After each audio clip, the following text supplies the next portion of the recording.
सभी भक्तों को जय सिया राम, जय श्री सीताराम, जय भगवान परशुराम। सबसे पहले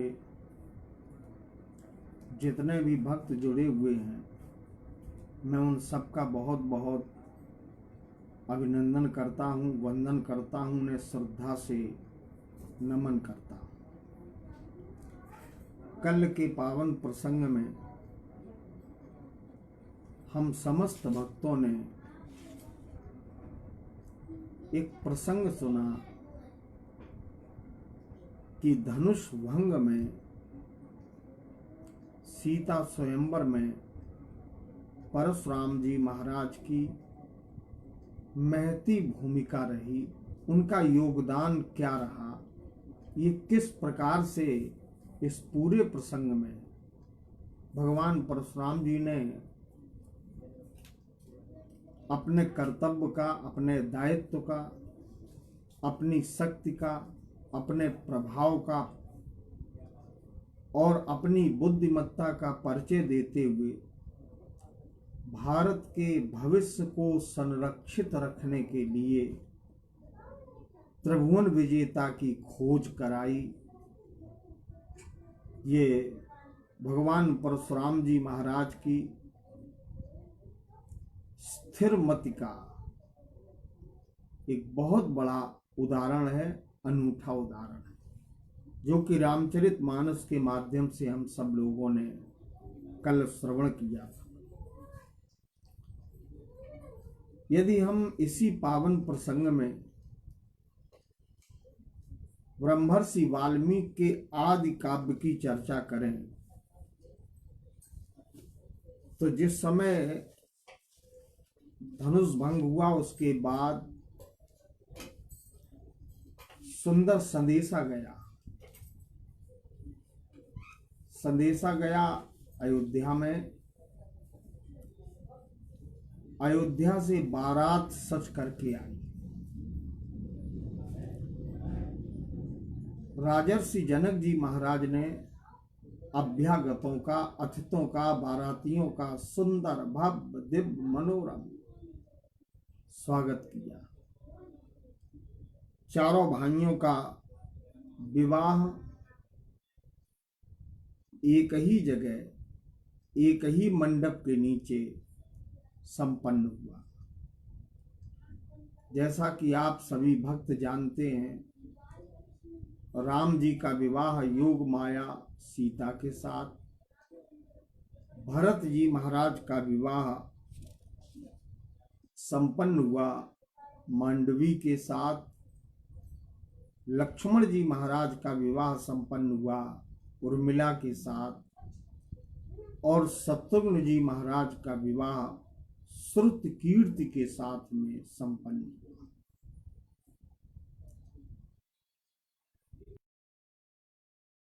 दिनों बारात रुकी,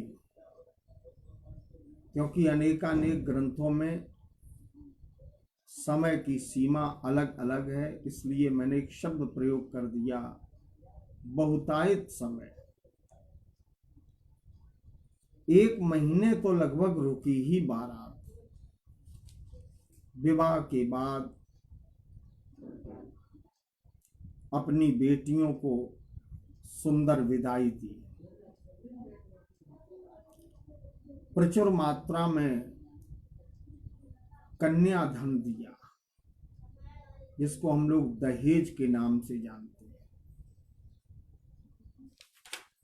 और दहेज देने के बाद अपनी बेटियों को विदाई दी। राजा जनक ने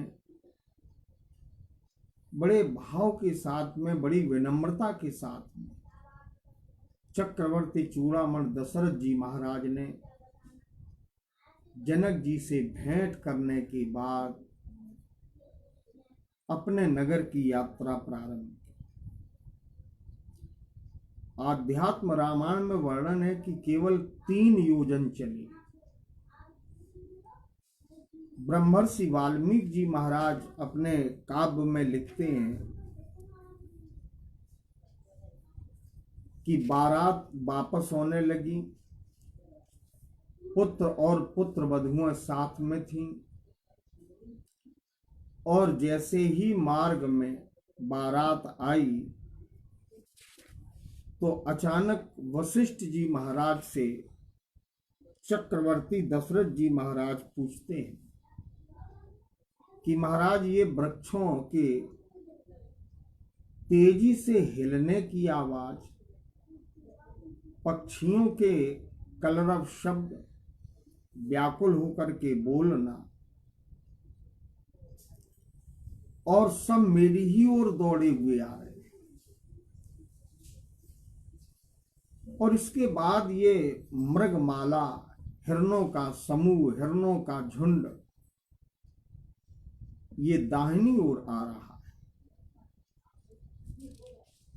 हे गुरुदेव, वशिष्ठ जी महाराज से कहा, हे गुरुदेव, मेरी समझ में नहीं आ रहा,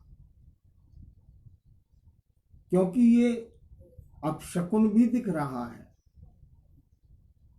पक्षियों का भयाकांत होकर के बोलना, वृक्षों का हिलना, असमय में वातावरण में परिवर्तन होना, तेज धूल भरी आंधी का आ जाना, झंझावात का प्राकट्य होना, असामयिक परिवर्तन ये प्रकृति का हो रहा है। निश्चित ही कहीं न कहीं ये अमंगल की ओर संकेत कर रहा है। लेकिन दूसरी ओर हिरणों का समूह, मृगमाला का आना, ये मंगल का प्राकट्य कर रहा है। तो हमें समझाइए कि ये दो प्रकार का शकुन और अपशकुन, ये दो बातें एक साथ कैसे हो रही हैं। मेरा हृदय कंपित है, मेरा मन विषाद से भरा हुआ है। हे गुरुदेव, कृपा कीजिए, हमें समझाइए।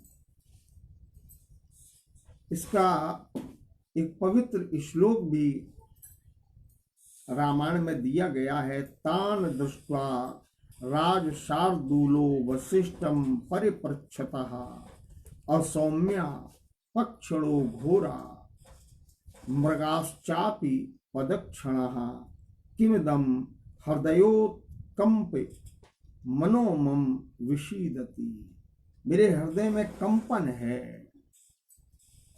और जो सुधी श्रोता है वो ध्यान दें, चक्रवर्ती दशरथ जी महाराज का पवित्र प्रेम राम से इतना है कि जब कभी राम के दूर होने की या किसी संकट के आने की जिस समय मनोवृत्ति चक्रवर्ती जी के मन में आती है तो उनका हृदय पहले कांपता है। महामुनि विश्वामित्र भी जब लेने गए तो तुलसी कहते हैं, हृदय कंप मुख दुति कुमलानी, हृदय कांप गया। और यहां भी कह रहे हैं कि मेरा हृदय कांप रहा है, मेरे मन में विषाद है, मेरा अंतर मन दुखी हो रहा है, मेरे भीतर आह्लाद नहीं है, मेरे भीतर विषाद है, मेरे भीतर कष्ट है, मेरे भीतर मौन चेतना मानो कह रही है कि कोई अमंगल होने वाला है। राजा दशरथ जी महाराज के जब ये वचन सुने तो गुरुदेव वशिष्ठ जी महाराज ने बड़ी मधुर वाणी में कहा कि आकाश से पक्षियों की जो भय में उपस्थित होने वाली ध्वनि निकल रही है, इससे कोई न कोई अमंगल तो राजन आएगा। लेकिन हिरणों का ये झुंड निकल रहा है, ये इस बात का सूचक है कि वो अमंगल निश्चित ही समाप्त हो जाएगा। हम लोग भगवान परशुराम जी के प्राकट्य उत्सव को मना रहे हैं। कथा में हम लोगों ने सुना कि मंगल भी है और अमंगल भी है, शकुन भी है, अपशकुन भी है। भविष्य की राह भी दिखती है क्योंकि मृगमाला दाहिने आ गई, इसका मतलब ये है कि अमंगल तो आवेगा, कष्ट तो आवेगा, लेकिन कष्ट कट जाएगा। ये इससे एक शिक्षा भी मिलती है। जीवन हमेशा दो के बीच में ही रहता है, सुख दुख, हानि लाभ, जीवन मरण, यश अपयश, जय पराजय, ऊंच नीच, हर्ष विषाद, मान अपमान, तिरस्कार, आदर, हमेशा द्वैत के मध्य में ही जीव का जीवन चलता है। जब ये अद्वैत से पृथक हो जाता है जीव और द्वैत जग में आ जाता है, अद्वैत परमात्मा और द्वैत ये जगत, तो द्वैत जगत में अद्वैत के अभाव में जीव को निश्चित ही कभी सुख और कभी दुख, कभी निंदा, किसी दिन बहुत अधिक सम्मान है तो किसी दिन अपमान का भी कड़वा घूंट पीना पड़ेगा। किसी दिन अगर पुष्प मालाएं मिलती हैं तो किसी दिन कांटों की चुभन भी सहन करनी पड़ेगी। जीवन इसी का नाम है, जो दो के बीच में चलता है वो जीवन है। जन्म है तो मृत्यु भी है। कुल मिलाकर के ये शिक्षा भी इस चरित्र में प्राप्त होती है। दशरथ जीव है, जीव के एक किनारे पर हिरणों की मृगमाला, हिरणों का झुंड निकल रहा है जो शुभ संकेत दे करके जीव को आश्वस्त कर रहा है, और दूसरी ओर आकाश मंडल में भय से भयभीत होकर के पक्षी इतस्ततः भ्रमण कर रहे हैं, व्याकुल हैं, बेचैन हैं, व्यग्र हैं। यह देख करके अपने जीवन का अनुभव किया जा सकता है। लेकिन एक चिंतन और है, यहां गुरुदेव वशिष्ठ उपस्थित है। जीवन में किसी भी प्रकार की समस्या का साक्षी गुरु को या भगवान को ही बनाना चाहिए।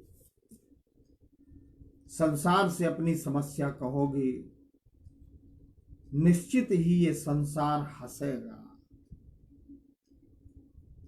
मैं तो कभी कभी एक चिंतन करता हूं कि दुख मनुष्य की वो संपत्ति है जो उसको अकेले ही छुपा करके रखनी चाहिए, और अकेले ही उसका जो आनंद है, जो अनुभूति है, वो अकेले ही करनी चाहिए।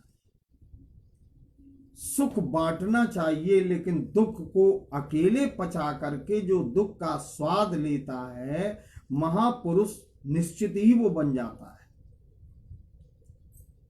दुखों में अगर चोट नहीं मिलती तो जीवन जीने की कला कौन सिखाता।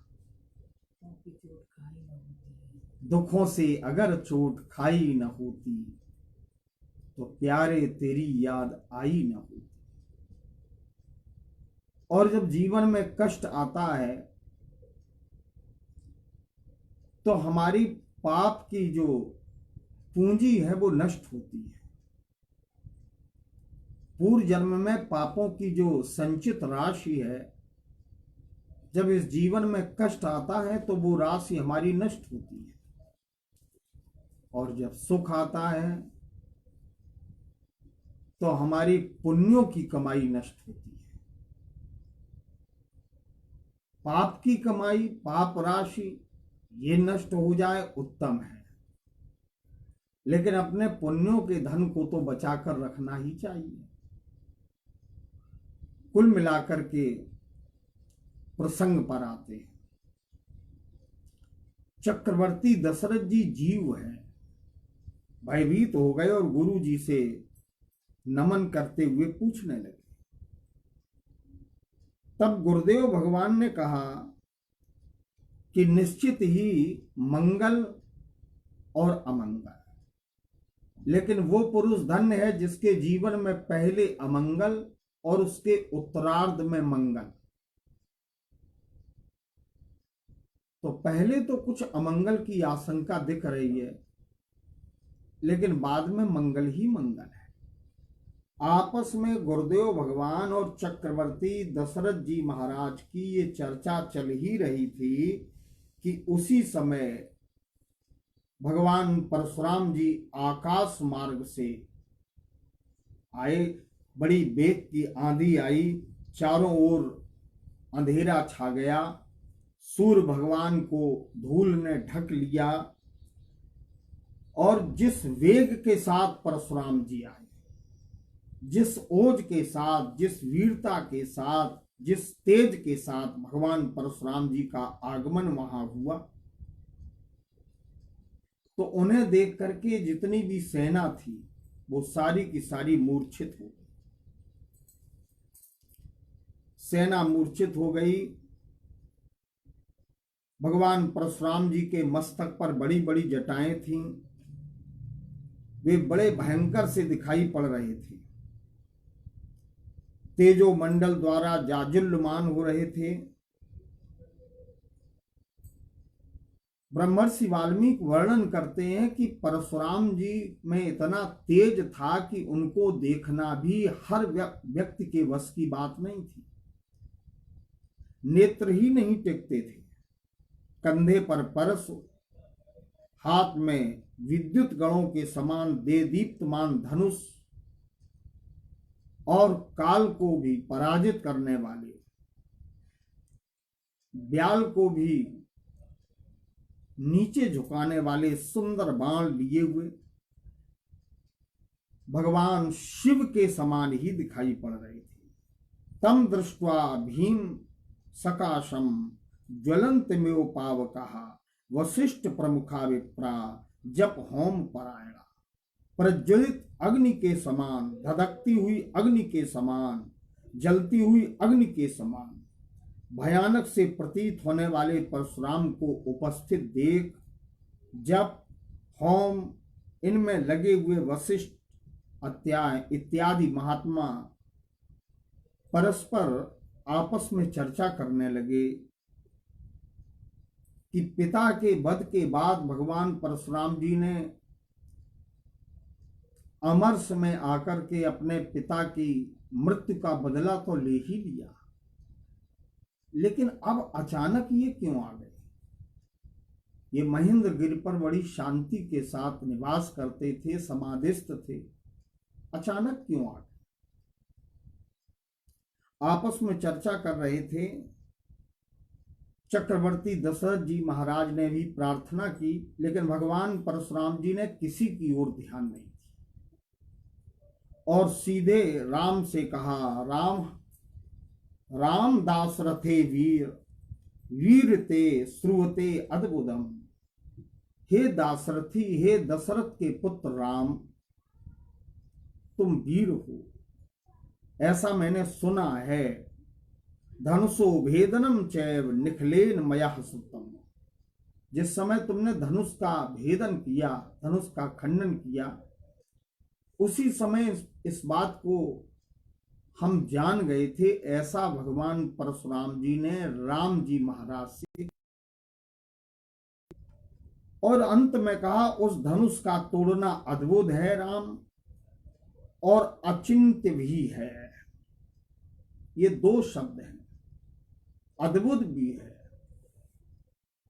माने अनोखा भी है, और चिंतन से भी परे है। तोड़ना तो बहुत दूर की बात है, उसके तोड़ने का कोई चिंतन भी नहीं कर सकता है। वो शाश्वत है, वो चिरंतन है। वो धनुष अपौरुषेय था, उसमें दिव्य शक्ति थी, और तुमने उसको तोड़ दिया। तभी से मैं समझ गया कि तुम वीर पुरुष। भगवान परशुराम जी कहते हैं, राम, उसी प्रकार का दूसरा धनुष में लेकर के आया। यद्यप बीच में चक्रवर्ती दशरथ जी हाथ जोड़कर प्रार्थना करते रहे, लेकिन भगवान परशुराम जी ने इनकी ओर ध्यान नहीं दिया। राम जी महाराज से कहा कि यद्यप मैंने इंद्र के समीप महात्मा कश्यप को दान देने के उपरांत इस पृथ्वी का त्याग कर दिया था और रात्रि में मैं भूमि पर कभी विश्राम नहीं करता, लेकिन शस्त्र त्याग की ये प्रतिज्ञा करने के बाद भी राम तुम्हारे जीवन में आई हुई बाधाओं को दूर करने के लिए और शत्रु की नगरी पर विजय प्राप्त करने के निमित्त मुझे आना पड़ा और एकमात्र यही निर्णय है कि अगर तुम इस धनुष की प्रतिज्ञा चढ़ा दोगे तो मैं तुम्हें द्वंद्व युद्ध की शिक्षा दूंगा। भगवान परशुराम जी ने धनुष की महिमा का वर्णन किया। इमे दुई धनुषी श्रेष्ठे दिव्यै लोकाभि पूजते। ये दो धनुष हैं, इन धनुषों की चर्चा की और अंत में भगवान परशुराम जी को वो धनुष दिया और भगवान परशुराम जी ने वो धनुष दिया राम जी को और राम जी ने उस धनुष की प्रतिज्ञा सहज में ही चढ़ा दी। कहने का आशय कि यदि हम रामचरितमानस से इतर ब्रह्मर्षि वाल्मीकि रामायण में भी देखें तो धनुष भंग में और योग माया सीता और ब्रह्म के मिलन में परशुराम जी की अद्वितीय भूमिका रही।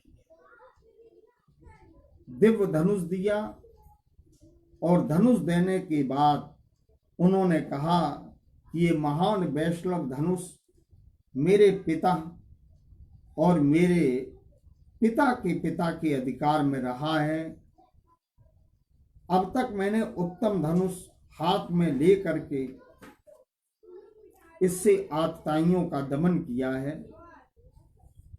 राम तुम ये धरोहर अपनी लो, और वो धनुष दे दिया। एक यहां चिंतन और करें, राम जी ने वो धनुष लिया, बाण भी उस पर चढ़ाया और परशुराम जी की गमन शक्ति को नष्ट नहीं किया। इन्होंने तपस्या के प्रभाव से जो अन्य लोकों में स्थान बनाए थे उनको नष्ट किया, लेकिन गमन शक्ति को नष्ट नहीं किया। और भगवान परशुराम जी जब चले गए तब राम जी ने वो धनुष वरुण भगवान को दे दिया। जो सुधी लोग हैं वो ये विचार करें, ये वरुण जी के पास धनुष पहुंच गया। राम जी ने प्रसन्न मन से वरुण भगवान को दे दिया। इस प्रकार से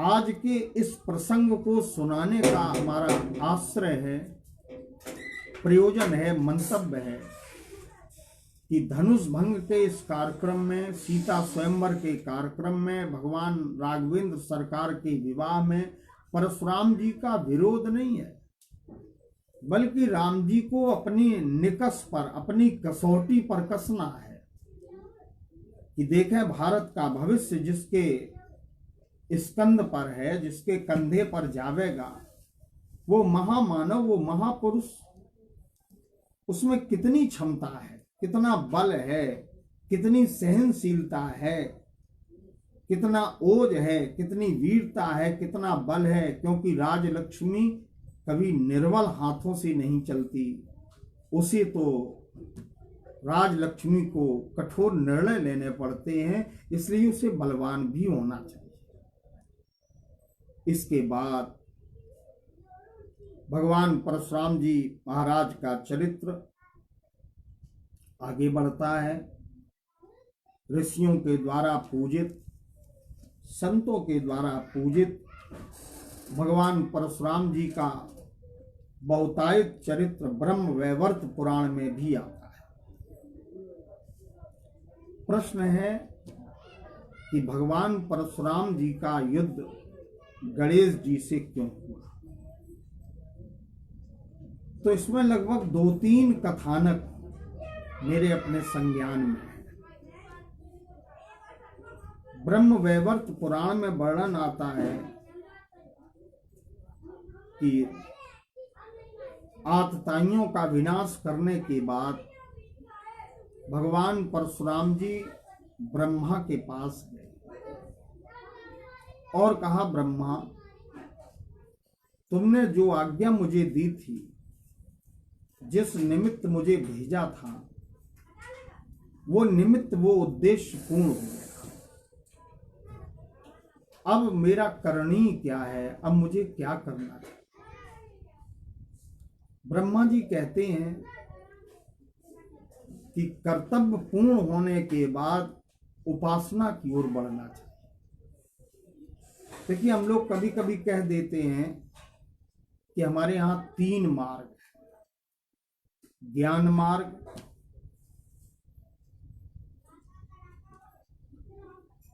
कर्म का मार्ग और उपासना का। लेकिन यदि आप चिंतन करें तो ज्ञान के अभाव में कर्म की पूर्णता नहीं है।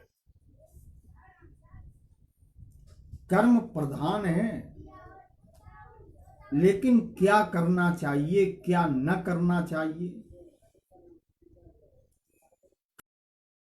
से संपादित होगा, ये बिना ज्ञान के संभव नहीं। और ज्ञान के द्वारा कर्म की दीक्षा प्राप्त करके किया गया कर्म और उसका फल भगवत कृपा के आश्रित होकर के मान लेना, भगवत कृपा से हुआ, ऐसा भीतर से अध्यास करना, ये उपासना है। तो सबसे पहले ज्ञान और इसके बाद कर्म, लेकिन दोनों का संबंध अन्योनाश्रित है। और जब दोनों की करते करते दोनों की अवधि जब हो जाए तो सब भगवान को समर्पित कर देना चाहिए, यही उपासना है। भगवान परशुराम जी से ब्रह्मा जी ने कहा कि अब उपासना करो। उनकी बात मान करके भगवान परशुराम जी महाराज कैलाश के उत्तुंग श्रृंग पर सघन बट वृक्ष की छाया में, जिस 100 योजन ऊंचा जो वृक्ष था, 75 योजन में जिसकी शाखाएं थी, उस सघन बट वृक्ष के नीचे नागवृक्षाला पर समासीन भगवान चंद्रमौल शशांक शेखर वृषकेतु भगवान शंकर के दर्शन के लिए भगवान परशुराम जी जा रहे थे। और वहां कैलाश आश्रम पर, कैलाश पर्वत पर भगवान शिव अपनी प्रिया पार्वती के साथ राम चर्चा में लगे हुए थे, कथा सुन रहे थे। उन्होंने अपना त्रिशूल गणेश जी महाराज को दिया और गणेश जी को आज्ञा दी कि एक काम करना, जितनी देर मैं सत्संग करूं, मैं कथा करूं, जितना विलंब मुझे भगवान की कथा के अमृत में, रस में प्राप्त हो, उस समय तक कोई मेरे निकट ना आने पाए, प्रवेश मत देना किसी। ये गुरुतर भार भगवान गणेश को दिया गया। गणेश जी त्रिशूल लेकर के, वो अमोघ त्रिशूल भगवान शिव का लेकर के रक्षा में लग गए। इधर भगवान परशुराम जी जब पहुंचे तो परशुराम जी ने अपने गुरुदेव भगवान शिव के दर्शन के लिए गणेश से आग्रह किया, लेकिन गणेश भगवान ने उनका मार्ग रोका। जब चर्चा होने लगी तो वहां भगवान शंकर के गण एकत्र हो गए भगवान परशुराम जी ने कहा कि ये बालक रक्षा कर रहा है, ये बालक है कौन? भगवान शंकर के गणों ने कहा कि ये बालक कोई सामान्य नहीं है, ये जो बालक है ये भगवान शिव का पुत्र है, अम्बा पार्वती ने प्रकट किया है। ये बात जिस समय परशुराम जी महाराज को बताई भगवान शिव के गणों ने, तो परशुराम जी ने उपहास किया और उपहास में कहा कि ऐसा पुत्र, मेरी मां और मेरे गुरुदेव के यहाँ इस प्रकार का बालक जिसका मुख गजमुख है, ऐसा बालक मेरे गुरु के यहाँ उत्पन्न नहीं हो सकता। और ये अम्बा पार्वती की गोद में खेलने के योग्य भी नहीं है। गणेश भगवान का अनादर किया, अवमानना की। उत्तर में गणेश भगवान ने भी परशुराम जी का वाचिक अपमान किया, वाणी से अपमान किया कि ऐसा महात्मा जो पीछे धनुष, तरकस और हाथ में परश, जिसका विकट वेश है, जिसके वेश का वर्णन कोई कर नहीं सकता, ऐसा महात्मा तो मैंने पहली बार देखा। अब दोनों ही भगवान शिव के लिए पुत्र हैं। गणेश जी व्यंग करने लगे परशुराम जी पर और परशुराम भगवान व्यंग करने लगे गणेश भगवान पर। हठ पूर्वक परशुराम जी ने कहा कि मैं जरूर प्रवेश करूंगा, लेकिन गणेश भगवान ने जब मना किया तो दोनों का युद्ध प्रारंभ, भयंकर युद्ध हुआ। और जब युद्ध हुआ तो एक दूसरे से पराजित नहीं हो रहे थे, क्योंकि दोनों के ऊपर भगवान शिव की महती कृपा थी। युद्ध चलने लगा। इसी बीच भगवान परशुराम जी ने भगवान शिव के द्वारा प्राप्त उस अमोघ परशु का प्रयोग कर दिया। गणेश भगवान का दांत कट गया, बायां दांत। और जब बायां दांत कटा तो पीड़ा हुई। जब पीड़ा हुई तो अपनी मां को पुकारा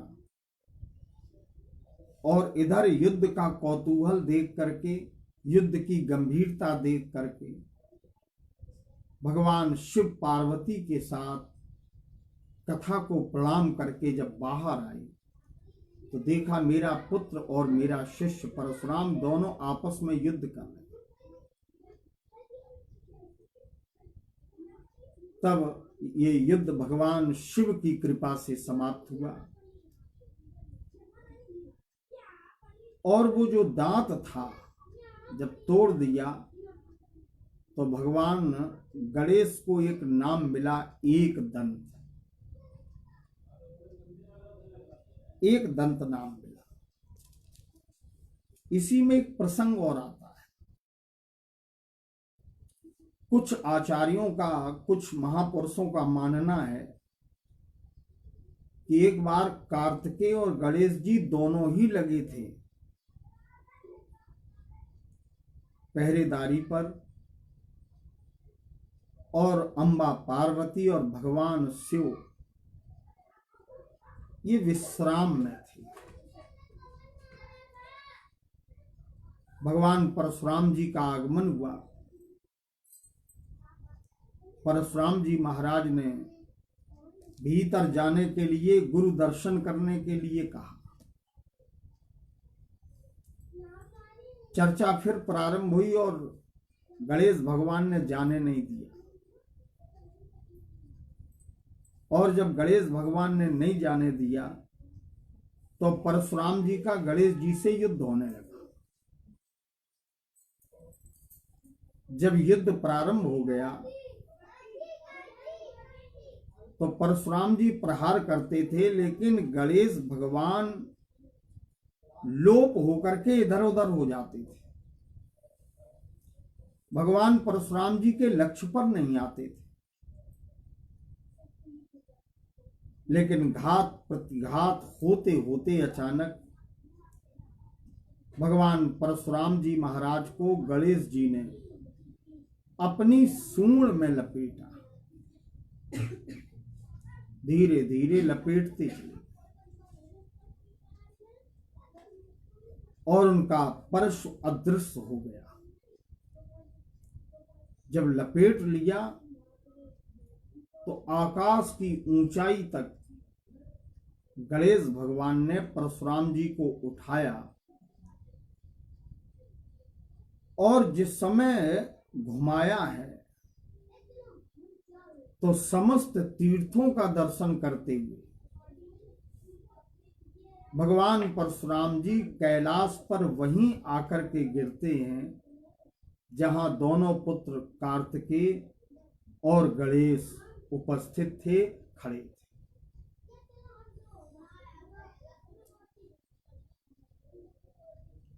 अपने पराभव का अनुभव करते हुए भगवान परशुराम जी महाराज तिलमिला उठे क्रोध में, क्योंकि इनका क्रोध ही तेज है। क्रोधस्य तेजः। महापुरुषों का जो क्रोध है वो निर्वाणदायक होता है, उससे भी जीव का कल्याण होता है। क्रोध में तिलमिला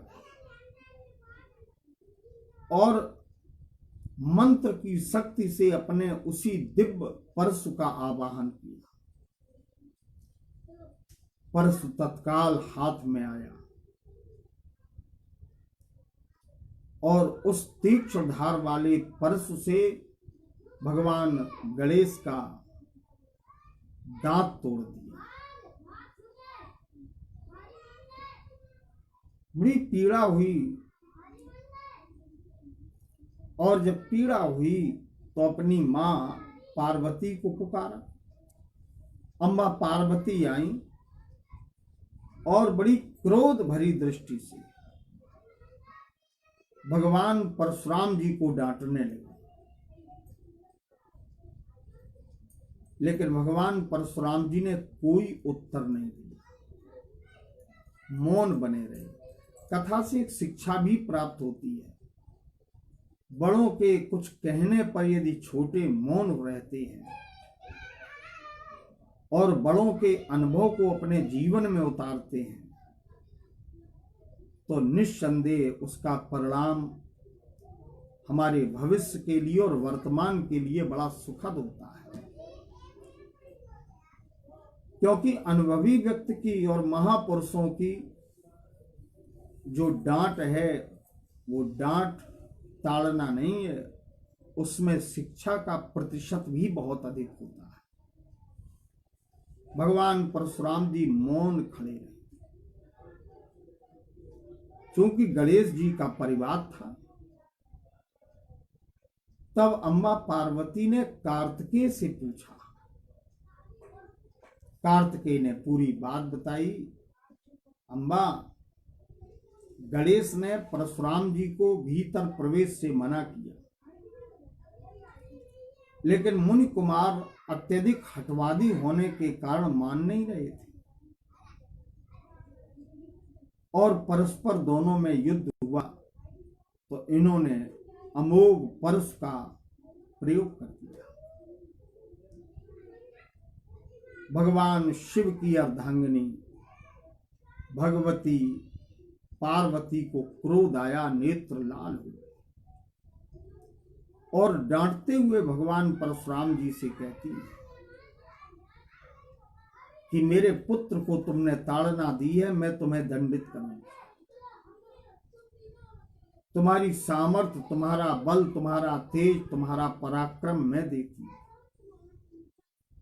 ऐसा कह करके अम्बा पार्वती ने अपना सुंदर गौरी का रूप बनाया, साक्षात दुर्गा बनी। परशुराम जी हाथ जोड़े हुए खड़े थे, साक्षात दुर्गा का अपने 8 हाथों में हथियार लिए हुए देदीप्यमान आभा दिखाई पड़ी। तब देवताओं ने विचार किया कि निश्चित ही अब संहार हो जाएगा, लेकिन किसी के आने की सामर्थ्य नहीं थी उनके बीच। उनके सामने कौन आ सकता है? तब वामन भगवान नारायण वामन के रूप में वहां पर प्रकट हो गए। और जब वामन भगवान के रूप में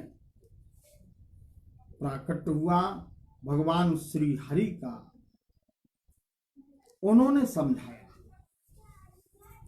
उन्होंने कहा यद्यपि इसमें दोष परशुराम जी का है, इन्हें नहीं जाना चाहिए,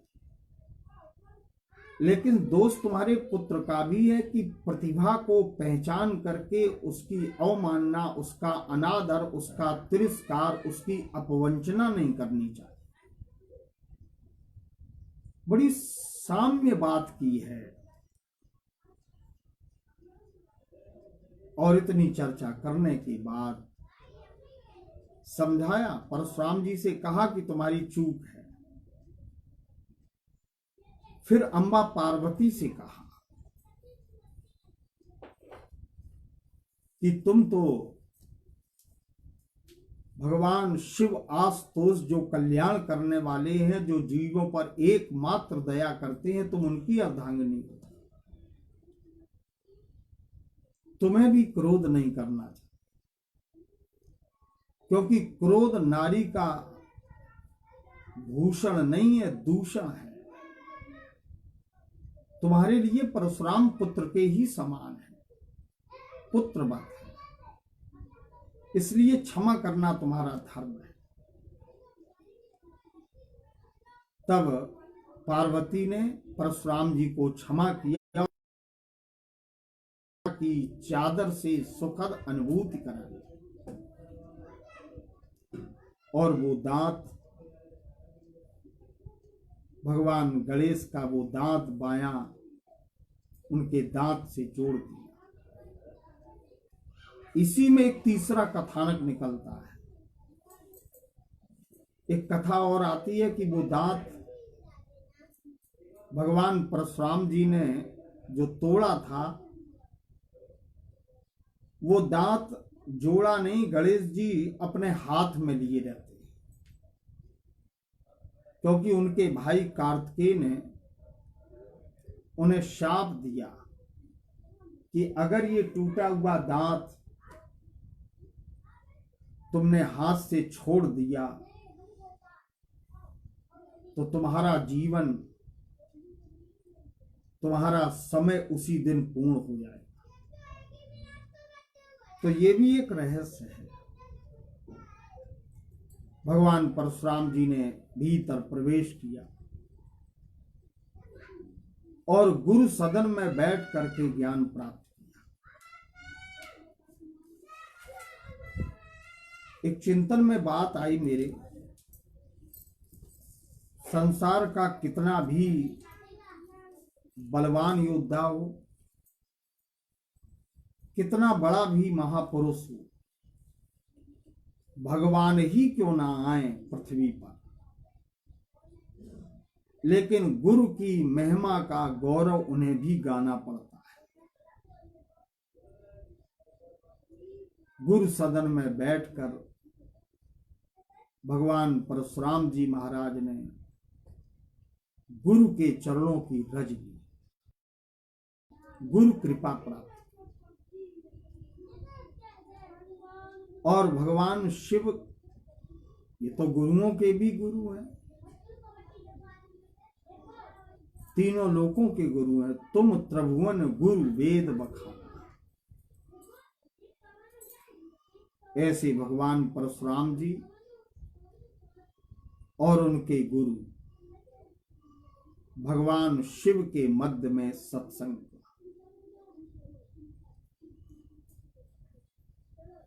भगवान परशुराम जी जिस समय गुरु सदन में निवास कर रहे थे,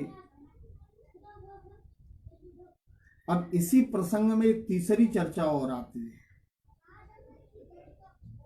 कि एक बार अम्बा पार्वती ने भगवान गणेश से कहा कि भीतर प्रवेश मत देना किसी को। भगवान शंकर आ गए, गणेश जी ने उनका मार्ग भी रोका, और जब उनका मार्ग भी रोका तो गणेश जी ने त्रिशूल, क्षमा करें, भगवान शिव ने त्रिशूल का प्रहार किया तो गणेश जी का सिर कट गया। अम्बा पार्वती को उस समय भी क्रोध आया। पूछा गया कि अब पुनर्जीवन कैसे मिलेगा। तब भगवान शंकर ने ही बताया कि उत्तर दिशा की ओर जाइए और जो भी सिर मिल जाए वो सिर लगा। तो सद्या उत्पन्न शिशु का सिर,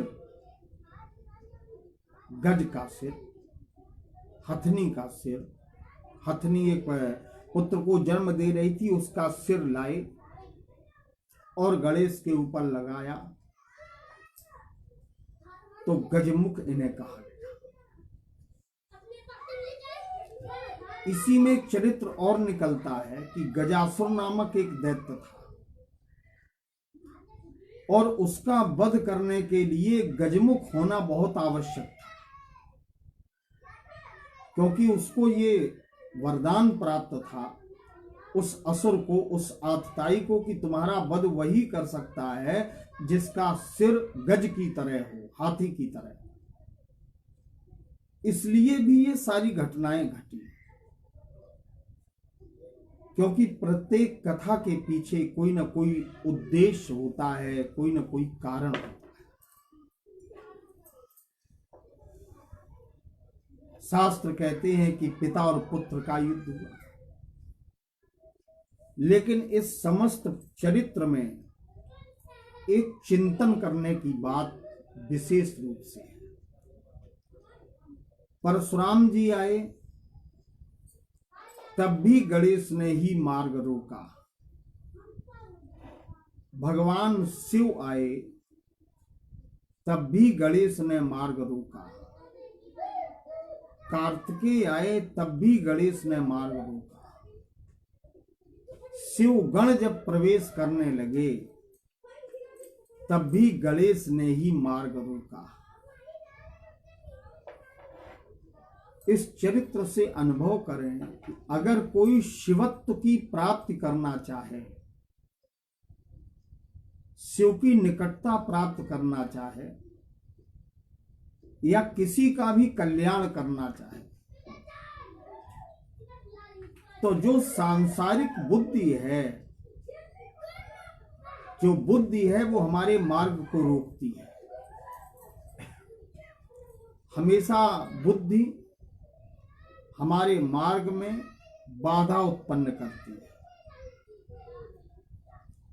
तो मनुष्य को बुद्धिमान होना चाहिए, लेकिन वो बुद्धि उसकी सांसारिक विषयों की ओर नहीं होनी चाहिए। एक दूसरा चिंतन और इसमें निकलता है कि बुद्धि के तो विनायक हैं गणेश जी, लेकिन अपनी बुद्धि का प्रयोग नहीं किया। जो भी कह दिया गया उतनी ही मान्यता मान करके बैठ जाना, ये प्रगति के मार्ग को अवरुद्ध करना है, किसी के भी मार्ग को रोकना है। कुछ ऐसा भी चिंतन इस चरित्र से लेना चाहिए। बुद्धिमान पुरुष अपनी बुद्धि का प्रयोग भगवत चर्चा में करे, रचना के लिए करे, उन्नयन के लिए करे, समाज के उत्थान के लिए करे, देश के विकास के लिए करे, मानवता के प्रसार के लिए करे, राष्ट्र निर्माण के लिए करे, जन जन की रक्षा के लिए करे और सबको ऊंचा उठा करके अपनी सुरम्य संस्कृति से जोड़ने के लिए यदि बुद्धि का प्रयोग करे तो उचित है, समीचीन है, श्लाघ्य है, वंदनीय है। और उसी बुद्धि का प्रयोग अगर किसी के बीच में बाधा बने, किसी को रोकने के लिए किया जाए, किसी को मिलने न दिया जाए, शिवलोक की प्राप्ति में वो बुद्धि बाधक बन जाए, तो उसे तो दंड का पात्र बनना ही पड़ता है। ये इस चरित्र से एक अद्भुत शिक्षा भी प्राप्त होती है। फिर दोनों का भगवान शिव ने परस्पर प्रेम का परिचय हुआ तीनों का। इस प्रकार से भगवान परशुराम जी के जीवन की बड़ी अनूठी कथा। एक प्रसंग ये भी प्राप्त होता है कि जब कभी भगवान परशुराम जी गुरु सदन में जाते थे तो इन्हें एक बार भेद दिखाई पड़ा कि मेरे गुरु मेरे प्रति जो प्रेम करते हैं और अपने पुत्र गणेश के प्रति जो प्रेम करते हैं, इसमें कहीं न कहीं भेद है। भगवान परशुराम जी जहां अन्याय देखते थे, अनीति देखते थे, अनाचार देखते थे, वहां वे रुकते नहीं थे। हमारे यहाँ सनातन धर्म के ग्रंथों में एक बात आई, अपराध करने वाला तो अपराधी होता ही है, लेकिन अपराध होते हुए देख करके जो मौन रहता है उसका विरोध नहीं करता, उसका भी अपराध माना जाता है। ये बात ब्रह्मचारी भीष्म पितामह के प्रसंग में भगवान कृष्ण भी कहते हैं कि अपराध होते हुए जो देखता है और सामर्थ्य है उसका विरोध नहीं करता, तो अपराध करने वाला तो अपराधी होता ही है, लेकिन जिसकी मौन सम्मति है, जो मौन होकर देख रहा है, उसका भी अपराध माना जाता है। भगवान परशुराम जी अपराध न करते थे, न सहन करते थे और न देख करके मौन रहते थे।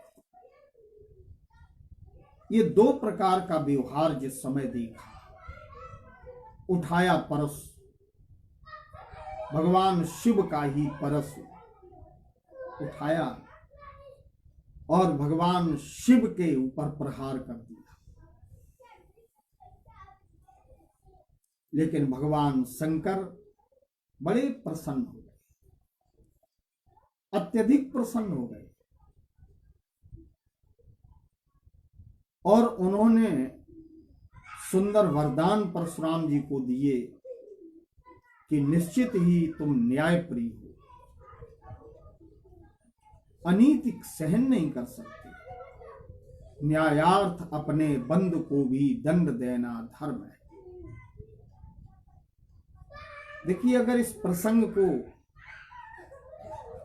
हम लोग अन्य ग्रंथों में भी देखें तो परमात्मा राम ने लोक अपवाद के लिए, थोड़े से अपराध के लिए जानकी को राज प्रासाद की सीमा से बाहर निकाल दिया। दंड विधान में एक नियम है कि अपराध यदि कोई करे तो वो अपना ही क्यों ना हो। आप सभी सुधी श्रोता हैं और लक्ष्मणपुर के वासियों का मैं बहुत बहुत हृदय की गहराइयों के साथ अभिनंदन करता हूं, जो आप बड़ी आस्था और श्रद्धा से चतुर्थ दिवस की कथा श्रवण कर रहे हैं। अपराधी कोई भी हो, रोग जब अपने हाथ में ही हो जाता है और हाथ में हुए रोग से सारे शरीर को हानि पहुंचने का जब खतरा उत्पन्न हो जाता है तो अपने अंग को भी अपने से अलग कर दिया जाता है। ये शिक्षा मिलती है मानवता के लिए जो खतरा है। हमारी भारतीय संस्कृति के पराभव के लिए जो खतरा है, वैश्विक शांति के लिए जो खतरा बने हुए हैं, वर्तमान की समस्या जो हम सबके लिए एक खतरा पैदा कर रही है, इसका पूर्ण मनोयोग के साथ हम सबको डट करके इसका विरोध करना चाहिए, लेकिन अपने वीरता में, अपने तेज में, अपने ओज में संयम का संबल जरूर लेना चाहिए, जैसा कि भगवान परशुराम जी ने किया। भगवान परशुराम जी ने जो भी किया, समग्र चरित्र को यदि उठाकर देखें तो विनाश नहीं हुआ है, रचना ही हुई है। संहार में भी जो सृजन के राह को बना लेता है, संसार उसी का गुणगान करता है। विनाश की विभीषिका हो, लेकिन उसी विषम परिस्थितियों में आप सृजन का मार्ग खोज लेते हैं तो निश्चित ही ये समाज, ये संसार, ये मानवीय संस्कृति सदा सर्वदा उसका स्मरण करती है। आज भगवान परशुराम जी के पावन पर्व को हम लोग इसीलिए मनाते हैं क्योंकि दिन के उजाले में तो दुनिया के लोग साथ होते हैं। जब कष्टों की अंधेरी रात्रि आती है, दुखों की विभीषिका जब आती है, समस्याओं के झंझावात में जब जीव फंस जाता है, उस समय जो अपने मार्ग को प्रशस्त कर लेता है, भव सागर से उसकी नाव पार ही हो जाती है। ऐसा इस चरित्र से हमें ज्ञान भी प्राप्त होता है, धैर्य की प्राप्ति होती है, बल की प्राप्ति होती है, शौर्य की प्राप्ति होती है, तेज की प्राप्ति होती है और ब्राह्मण को अपने ब्राह्मणत्व को किस प्रकार बचाना चाहिए, ये भी भगवान परशुराम जी के चरित्र से हम लोगों को शिक्षा लेनी चाहिए। एक और बात इसी में प्राप्त होता है, ऐसा नहीं कि वो शस्त्रधारियों में श्रेष्ठ हैं तो ज्ञान से उनका कोई प्रयोजन नहीं है। मुखे तु सकलम शास्त्रम पृष्ठतौ च शरौ धनम। शास्त्र तो पहले हैं, संस्कार पहले हैं, मानवीय सभ्यता पहले है, इसका समादर करते हुए तब हमें शस्त्र पर पूर्ण विश्वास करना चाहिए। मैं सोच रहा था कि आज की कथा द्वापर युग में प्रवेश करेगी, लेकिन आज हम लोग त्रेता युग में ही रहे और भगवान परशुराम जी का तो चरित्र अपरिमित है। आप लोगों के बीच कल में गर्गाचार्य जी के द्वारा रचित गर्ग संहिता में भगवान परशुराम जी का जो चरित्र है, और ये निवेदन, ये प्रार्थना मैं इसलिए कर रहा हूं कि आप देखें सतयुग से लेकर के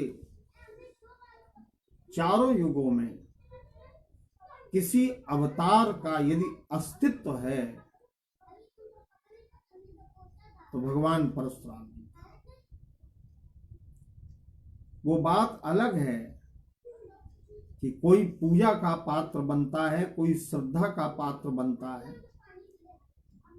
लेकिन भगवान है, जो कर्तृत्व है, जो उन्होंने किया है, वो निश्चित ही सुधी लोगों के लिए समझने का विषय है। जैसे कि मैंने अपने बाल काल में पढ़ा था कि प्रसाद जी की कविता जन सामान्य के गले के नीचे नहीं उतरती, वैसे ही भगवान परशुराम जी का ये पावन चरित्र है। यद्यपि जो इसका श्रवण करते हैं, चिंतन करते हैं, मनन करते हैं, निश्चित ही उनकी परमात्मा में रति होती है और जीवन जीने का अदम्य साहस उन्हें प्राप्त होता है। अपने शास्त्रों में बहुतायत ये भी बात है कि भगवान परशुराम जी ने जो किया, उस प्रत्येक कर्म का अनुकरण जीव को नहीं करना चाहिए। भगवान परशुराम ने अपनी मां का शिरोच्छेदन किया, अपने भाइयों का शिरोच्छेदन किया, अपने गुरुपुत्र गणेश का दांत तोड़ा, लेकिन जहां ये प्रसंग आए वहां एक बात आ गई, ते अनेन न कर्तव्य। ये सब सुनकर के दूसरों को कभी नहीं करना चाहिए, क्योंकि वे सामर्थ्यवान पुरुष हैं, वे भगवान हैं, और भगवान जो भी लीला करते हैं उस प्रत्येक लीला का अनुकरण जीव को नहीं करना चाहिए। उस लीला का गायन करना चाहिए, उस लीला का चिंतन करना चाहिए, उस लीला का श्रवण करना चाहिए, हरि स्मरण करना चाहिए। आज की इस पावन सत्संग सभा को इसी पावन प्रसंग पर पड़ाव देते हैं। जो भी भक्त फेसबुक के माध्यम से सीधे हमें सुन पा रहे हैं, उन सबको भाई, अपने छोटे भाई अनुराग जी और हमारे अपने चाचा जी, जो पिता का प्रेम हमें सदैव देते हैं, उनके प्रति, पूज्या माता के प्रति, श्री ब्राह्मण महासभा के संयोजक द्विवेदी जी को और हमारे नगर निगम के अधिकारी गणों को, तथा इतस्ततः सुदूर से जो भी मेरे भक्त, मेरे अनुज, मेरे साथी, मेरे प्रिय, मेरे आदर्श, मेरे शिक्षा देने वाले, मेरे अपने बड़े जो भी जुड़े हुए हैं, उन सबको बड़ी आस्था से नमन करते हुए मैं अपनी वाणी को विराम दे रहा